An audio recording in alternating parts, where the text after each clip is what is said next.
Banten Post nih. Nah sekarang kita bakal mau bahas tentang pastinya jurnalistik dan penulisan berita. Kebetulan kita sekarang ditemani sama Bapak siapa? Pak Mijin namanya. Saya Chandra Maga, tapi sama teman-teman biasa dipanggil Daeng. Pak Daeng berarti ya? Ya, benar. Di sini sebagai apa jabatannya di Banten Post? Saya pemimpin redaksi kebetulan di sini, membawahi tugas teman-teman di bagian redaksi. Boleh tahu udah berapa lama jadi terjun ke dunia jurnalis kayak di Banten Post ini? Kalau di Banten itu sih sejak berdiri, dari berdiri 13 tahun. 13 tahun. Kalau jadi wartawan ini mungkin sudah 24 tahun. Udah cukup lama ya Pak dari Belum masih banyak yang perlu kita lakukan untuk Banten As. Boleh ceritain nggak Pak pengalaman apa aja nih yang udah didapat selama jadi jurnalis? Tadi udah dibilang 24 tahun lah ya kurang lebih. Itu bisa di-sharing nggak sama kita nih sebagai mahasiswa ilmu komunikasi ya terutama ya? Pengalaman apa aja yang Bapak bisa dapat selama menjadi wartawan, menjadi jurnalis? Ya pastinya pengalaman, bukan pengalamannya sih yang penting ya, tapi karya. Nah, karya-karya ini akhirnya yang bisa menjadi kebanggaan lah buat kita ya, karena apa yang kita hasilkan itu akhirnya bisa berbuah pengalaman gitu. Dari karya-karya itu bisa bagaimana mempengaruhi kebijakan, bisa bagaimana mewarnai informasi di Provinsi Banten. Saya kira kalau secara garis besar pengalaman wartawan ya ketika beritanya memberi dampak sih kepada masyarakat. Ketika beritanya udah berdampak gitu kepada masyarakat ya. Itu hasil yang didapat ya? Hasil yang didapat dan dicita-citakan pastinya buat orang jurnalis itu kan supaya apa yang dia kerjakan itu bisa memberi warna dalam kehidupan sehari-hari. Pengalamannya udah cukup lama ya, berarti Bapak udah pernah menjadi wartawan di mana aja selain di Banten Post nih? Saya dulu mengawali karir wartawan itu dulu di tabloid namanya Sinar Banten dulu. Waktu tahun 2000, waktu sebelum berdirinya provinsi. Setelah itu saya gabung di beberapa media mingguan, Warta Banten, Banten Expos, terus sempat juga di majalah Teras. Terus ketika masuk ke dunia harian itu tahun 2008-2009 itu saya masuk Tangsel Pos. Dari Tangsel Pos itu baru pindah ke Banten. Untuk tantangannya ada apa aja sih Pak selama jadi jurnalis yang udah Bapak alami? Tantangan jadi wartawan itu kan kita kan bergelutnya di kegiatan jurnalis sendiri kan mencari dan mengolah informasi kan, sebelum menyajikannya kepada masyarakat. Nah proses mencarinya itu kadang-kadang yang memerlukan banyak perjuangan sebagai seorang wartawan, karena untuk mendapatkan satu informasi itu kadang kita harus mengorbankan waktu, tenaga, dan pikiran yang lebih banyak dibandingkan kerjaan lain, dan itu menjadi salah satu tantangan. Terus ini juga selain itu ketika sebuah informasi itu diterbitkan dalam bentuk produk berita, nah itu kadang-kadang juga kita mendapatkan tekanan, intimidasi. Namanya berita kan ada pro kontra, ada orang senang, ada tidak senang, ya itu yang biasa kita temui. Oh, berarti hal terberat itu tadi. Ya. Nah, untuk jadi jurnalis sendiri ada nggak sih skill khusus yang diperluin gitu, kayak kita misalkan anak komunikasi pengen nih masuk juga terjun ke dunia jurnalis, apa sih yang bisa kita asah dari sekarang skillnya? Yang pasti sih seorang jurnalis itu harus punya kepekaan sosial sih, harusnya ya. Kepekaan sosial itu jadi ya. Orang introvert tuh nggak bisa jadi jurnalis? Bisa. Karena orang introvert itu justru lebih banyak keresahan, lebih banyak merasa resah, cuma dia nggak keluar. Iya, benar. Dengan justru di media itu dia bisa mengeluarkannya tanpa harus banyak muncul ke permukaan gitu. Dia harus cukup dengan menuliskan apa yang menjadi keresahan dan mengkonfirmasinya kepada pihak-pihak yang bersangkutan, maka itu sudah menjadi karya jurnalistik. Tapi ya itu saya kira skill yang paling dibutuhkan itu kemampuan menarasikan sebuah peristiwa, sebuah informasi, sebuah peristiwa, dan tadi itu apa namanya, kepekaan, selain kepekaan sosial, kepekaan sosial, karena dasar-dasar informasi yang kita cari dengan sebagai wartawan itu kan berbeda dengan informasi yang kita dapatkan sebagai orang-orang yang berprofesi di bidang lain gitu kan, karena kita akan banyak berkecimpung sebagai kontrol sosial, sebagai penyambung lidah masyarakat. Nah itu makanya kita perlu namanya kepekaan sosial. Untuk Bapak mencari berita sendiri pasti berita harus aktual ya. Itu ada nggak sih kayak kesulitan atau hal-hal apa gitu yang didapat selama mencari berita yang aktual itu, atau pernah nggak dapat gesekan dari pihak luar? Ya itu tadi, kalau misalnya tantangan untuk mendapatkan informasi yang aktual itu kadang kita keterbatasan sama waktu, tenaga itu kan. Makanya di situ kita harus banyak mensiasati ya, untuk mendapatkan informasi yang aktual dan sebisa mungkin berbeda dari orang lain gitu kan. Itu kan jadi satu yang penting juga. Nah itu perlu banyak pengorbanan dan melatih instingnya itu, informasi seperti apa yang layak untuk diinformasikan, yang disenangi masyarakat gitu kan, yang bermanfaat juga dan akan memberi dampak. Nah itu perlu banyak insting. Nah itu bisa muncul dari seringnya kita melakukan kegiatan jurnalistik sehari-hari. Untuk berarti tadi kan Bapak bilang bahwa orang introvert juga bisa gitu. Bisa, saya juga introvert.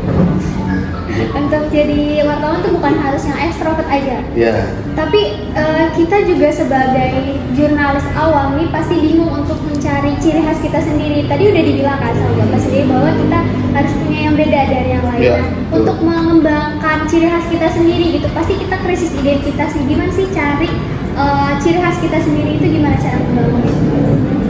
Yang pertama sih kalau misalnya saya di Banten Pos gitu kan, punya kecenderungan menulis berita-berita mungkin yang berbeda dengan koran-koran lain dan misalnya mengapa kita di Banten Pos itu lebih banyak mengangkat soal isu daripada peristiwa. Nah itu juga jadi satu kelebihan diferensiasi ya kita dengan koran lain. Nah itu juga munculnya dari perusahaan. Jadi cara untuk membangun perbedaan itu adalah kita membangun keresahan dulu gitu. Apa yang kita resahkan. Nah itu yang koran lain begini, koran lain kita tidak merasa puas misalnya ya, dengan informasi-informasi yang beredar selama ini. Nah kita ingin seperti apa. Nah itu yang terus kita cari sampai akhirnya sebagai sebuah tim di dalam redaksi itu kan kita nggak kerja sendiri gitu ya. Nah di situ dalam sebuah tim kita formulakan bersama-sama apa sih sebenarnya ini kita bangun di tengah media informasi yang lain yang sudah ada.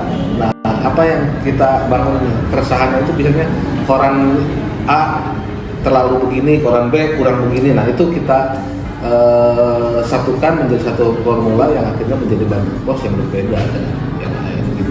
Untuk Banten Pos sendiri ciri khasnya itu tadi ya, berbeda dari jurnalis-jurnalis lainnya. Ya bukan jurnalis lain sih, tapi selama di koran harian lokal ya di Banten terutama, ya saya kira perbedaan kita yang paling mencolok itu pertama itu soal bagaimana kita lebih memainkan informasi-informasi yang bersifat isu dan dibanding apa yang bersifat koran-koran lain mengedepankan hal-hal yang bersifat peristiwa gitu. Nah, terus perbedaan lain adalah gimana kita mengembangkan yang namanya jurnalisme investigasi di Banten Pos itu yang sejauh ini juga tidak dimainkan sama koran-koran lain gitu.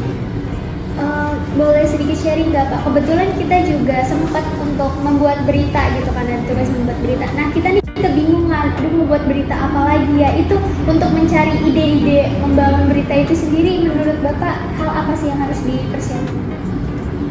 Ya itu awalnya selain membangun keresahan itu sendiri ya? Ya dari sebenarnya semuanya kan berawal dari keresahan itu, apa yang menjadi informasi di sekitar kita. Misalnya gitu, misalnya daerah-daerah di dekat rumah kita misalnya jalannya rusak misalnya.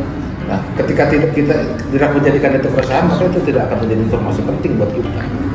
Tapi ketika kita menjadi ini kenapa jalan rusak adalah ketika karena jalan rusak ini perekonomian terhambat, aktivitas masyarakat tidak terganggu. Nah itu jadi satu keresahan yang terbangun dari kepekaan sosial itu. Nah akhirnya dari situlah kita bisa mencari informasi-informasi yang terkait dengan kondisi itu. Jalan rusak ini tanggung jawab siapa? Yang merasakan jalan rusak itu siapa? Akibatnya apa kepada mereka? Nah, itu bisa digali. Ya, kayak gitu.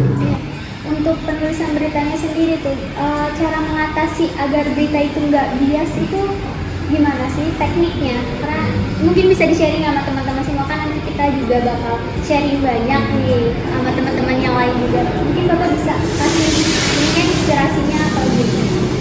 Yang pasti pertama informasi yang kita sajikan kan supaya tidak bias itu harus akurat. Informasi yang masuk itu harus diverifikasi supaya benar-benar informasi ini memang bisa dipertanggungjawabkan. Nah selain itu supaya juga akhirnya tidak bias itu kita tidak boleh tendensius kan? Nah, makanya itu kan diperlukan yang namanya cover both sides. Makanya itu yang kita lakukan, bagaimana setiap berita itu harus terkonfirmasi, bukan hanya informasinya tapi soal kebenarannya dari semua pihak-pihak yang berkaitan sama informasi itu. Makanya setiap berita makanya setiap berita itu nggak bisa dibikin berita itu pendek panjang gitu, tapi akan tergantung pada informasi yang kita dapatkan, sehingga informasi yang disampaikan atau yang diterima masyarakat juga utuh dan tidak menjadi bias gitu. Berarti Banten Pos sendiri punya websitenya juga atau Punya. Itu websitenya boleh dikasih tahu website Namanya banpos.com. Balik lagi nih tadi untuk biar nggak bias penulisan beritanya. Nah menurut Bapak sendiri berita yang layak untuk ditayangkan itu kriterianya seperti apa? Boleh di-sharing sama kita gitu. Karena kita juga nanti pasti outputnya bakal bikin berita juga gitu. Iya. Jadi ada apa yang namanya? Ada teori kelayakan berita itu kan, soal berita apa saja sebenarnya yang layak diinformasikan kepada masyarakat. Apakah informasi itu harus bersifat penting? Penting itu artinya berdampak pada masyarakat luas. Ya. Jadi berita-berita yang berdampak kepada masyarakat luas itu atau dampak dari informasi itu harus diketahui masyarakat secepat-cepatnya. Nah itu bisa dikategorikan sebagai berita yang penting. Selain itu berita yang bersifat besar. Besar itu artinya dalam skala jumlah, baik jumlah, luasan dan lain-lain. Sesuatu berita yang mungkin banyak peristiwa serupa, misalnya gini ya. Kalau misalnya ada orang tabrakan misalnya, ya, ada orang tabrakan. Nah, ketika orang meninggal 1 sama orang yang meninggal 20, misalnya ya, tiba-tiba tinggi. Sama orang yang meninggal 20 pasti akan lebih besar berita yang meninggal 20 karena secara skala dia lebih besar. Itu juga menjadi satu pertimbangan kelayakan berita. Selain itu juga faktor kedekatan. Faktor kedekatan itu misalnya kejadian tabrakan yang 20 ini terjadi di Papua misalnya. Tapi yang satu ini ada di Serang. Nah kita sebagai orang Serang mana yang lebih tertarik untuk membaca? Mungkin yang satu ini karena ada di dekat kita. Selain itu juga keterkenalan namanya. Bagaimana misalnya ini walaupun satu tapi di Papua tapi yang meninggal presiden misalnya. Iya kan? Atau artis lah. Itu kan karena dia terkenal maka berita itu layak untuk kita sajikan kepada masyarakat. Karena masyarakat sendiri pun masih suka tuh sama yang kayak gitu-gitu. Ya, yang atau terkenal. artis, Ya. kita lebih tertarik. Ya, walaupun sebenarnya keterkenalan itu tidak cuma terbatas sama orang, bisa tempat-tempat yang terkenal. Misalnya ada mall kena bom misalnya, itu juga mall yang terkenal atau mall yang biasa dipakai nongkrong sama anak-anak gitu kan. Itu juga faktor keterkenalan. Nah, yang terakhir itu faktor human interest. Jadi bagaimana sebuah berita itu bisa menggerakkan emosi orang, baik masyarakat bisa terinspirasi untuk menjadi lebih baik atau bisa kita berharap respon positif maupun negatif dari berita itu. Ada berapa tadi? Misalnya ada 5. Ada 5. Nah, Bapak sendiri punya strategi nggak sih buat tadi kan udah dibilang kalau Banjar Post sendiri itu punya ciri khas sendiri kan. Untuk Bapak sendiri nih, untuk menggerakin editor atau bawahan Bapak, gimana sih strategi untuk mencapai berita yang menarik itu menurut Bapak sendiri? Iya, pertama itu informasi-informasi yang kita dapatkan harus bersifat bukan cuma valid ya, tapi juga eksklusif. Ketika informasi yang kita dapatkan tidak dipunyai oleh media lain, maka itu akan menjadi berita eksklusif buat kita. Nah, setelah itu barulah proses penggalian informasinya itu yang kita perkuat kan.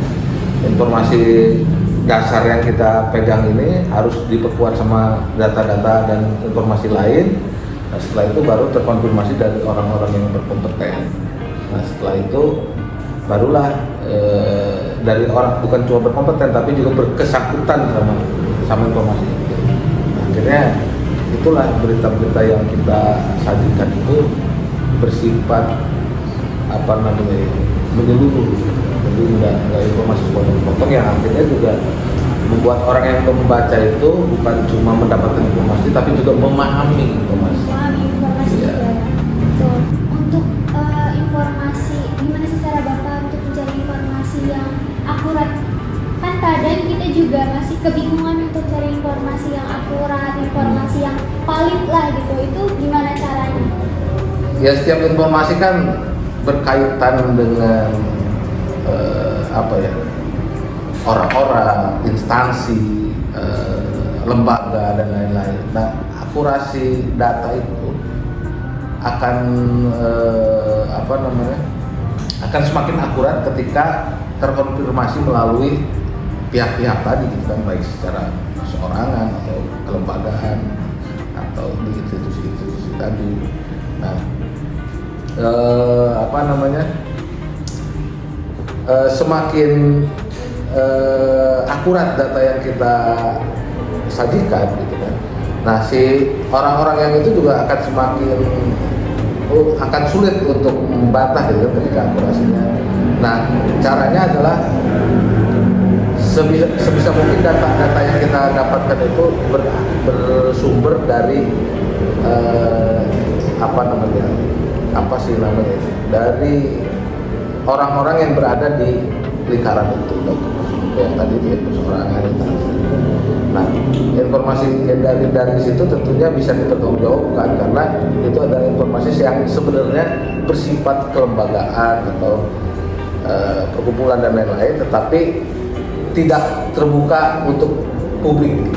Nah, itu kadang-kadang yang menjadi jalan masuk kita untuk mendapatkan informasi yang besar berdasarkan informasi yang akurasinya ya karena berasal dari lingkaran dalam di lingkup informasi itu. Nah, untuk judul sendiri, kita juga mungkin teman-teman yang lainnya juga masih suka kebingungan gitu. Gimana sih nyari judul atau penulisan judul yang menarik gitu kan? Sesuai dengan informasi apa yang bakal kita sampaikan. Karena banyak banget kebetulan kayak baca-baca berita tuh judulnya apa, isinya apa, itu kan bikin nggak sesuai ya dengan informasinya. Menurut Bapak gimana sih penulisan? Itu juga penulisan judul juga perlu skill tersendiri sih kalau menurut saya, karena kadang beda orang beda cara penjualannya. Tapi kan kalau saya pribadi gitu kan, bagaimana menggabungkan semua fakta penting di dalam sebuah informasi itu dalam satu judul, artinya kita menginput sebenarnya fakta apa yang kita sampaikan kepada masyarakat. Nah, itu yang kita jadi judul yang gini, dalam pemberitaan itu kan ada 5W1H. Ya, siapa, apa, mengapa dan lain-lainnya. Nah, dari situ kita memilih nih yang mana yang akan kita kedepankan sebagai judul. Apakah apanya, apakah di mananya, apakah kapannya, apakah siapanya, ya kan, dan lain-lain. Nah itu yang ininya harus bisa memilah kata. Tapi ya semakin dilatih nanti juga kalau soal penjualan itu akan semakin terbiasa untuk memberi judul-judul yang menarik lah untuk dibaca, untuk menarik minat orang membaca informasi. Ya, karena orang tuh mau baca informasi pasti lihat dari judul. Iya. Apalagi sekarang masyarakat tuh kayak punya kecenderungan untuk judul-judul yang agak sedikit nyeleneh gitu kan, biar cepat dibaca gitu. Berarti tadi menurut Bapak sendiri harus fokus pada 5W itu tadi ya? Iya. Dan harus dilatih juga. Harus dilatih, karena ya itu penjudulan itu tergantung kebiasaan kita. Berarti semua itu bisa dilatih ya, Mbak? Bisa. Berarti semua orang bisa jadi jurnalis asalkan bisa dilatih. Iya, karena pada dasarnya jurnalistik itu kan ilmu praktis.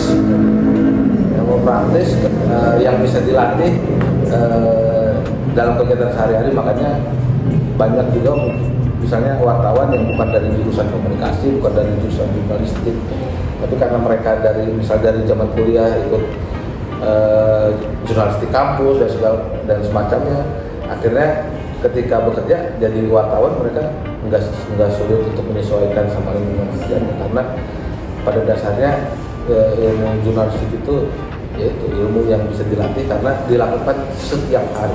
Itu tadi udah banyak banget ya ditanya-tanya, sharing-sharing lah untuk jurnalis muda kayak kita sendiri itu. Bapak ada saran nggak sih buat kita ke depannya untuk menjadi jurnalis tuh harus seperti apa? Apalagi ke jurnalis muda, jurnalis awam kayak kita. Ya kalau memang mau menjadi jurnalis mah itu aja. Yang penting mah bagaimana kita wartawan itu bukan makhluk yang segala tahu, tapi wartawan itu banyak tahu. Karena banyak tahu ya, karena dia banyak berhubungan dengan orang yang di berbagai latar belakang ilmu dan segala macam. Nah, kesempatan itu akan menjadikan si wartawan itu menjadi orang yang bisa bermanfaat buat orang banyak. Dengan banyak tahunya itu sebisa mungkin bisa bermanfaat buat orang banyak. Nah itu yang menjadi saya kira kelebihan seorang jurnalis. Nah itu juga perlu ditanamkan sama adik-adik yang mau jadi wartawan, bahwa untuk bermanfaat buat orang banyak itu jadi wartawan juga bisa. Banyak banget nih informasi teman-teman yang udah kita dapat, apalagi kita bakal tadi udah dijelasin kalau misalnya jurnalis itu bisa dilatih semuanya asalkan dilakukan tiap hari. Makasih juga sebelumnya buat Bapak udah mau diganggu nih waktunya, mau sharing-sharing sama teman-teman juga. Mungkin kayaknya cukup segitu aja dari kita berdua. Terima kasih untuk kalian semua yang udah nonton. Sampai ketemu di lain waktu. Dadah.